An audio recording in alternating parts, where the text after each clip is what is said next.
तेबे matric offline परीक्षा result बाहर कौन कहले गणशिक्षा मंत्री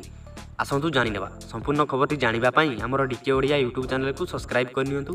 एवं ता पाखर बेल आइकन टी दबाई दिंतु जहाँफल कि आमर नुआ नुआ वीडियोर नोटिफिकेशन गुड़िक आपण मैंने सर्वप्रथमे पाइपारे। तेबे आसंता 20 तारिख सुधा प्रकाश पाइब मैट्रिक ऑफलाइन परीक्षा रिजल्ट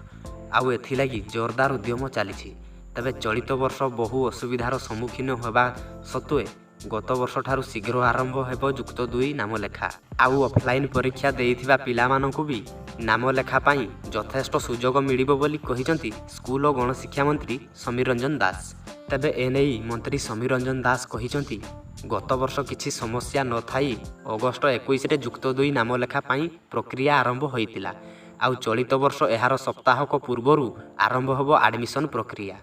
तेबे मैट्रिक ऑफलाइन खाता देखा आसंता 12 तारिख रु आरंभ होबाकु थिबा बेले आसंता 20 तारिख सुधा रिजल्ट प्रकाश पाइबो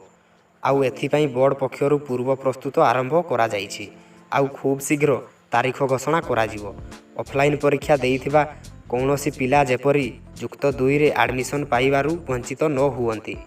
ता उपरे तीक्षण दृष्टि रखुछि आउ आवश्यक पड़िले जुक्त 2 नाम लेखा प्रक्रिया गोटाए मास पर्यंत स्थिर रखाजिबो बोली कहिसंती गणशिक्षा मंत्री समीर रंजन दास।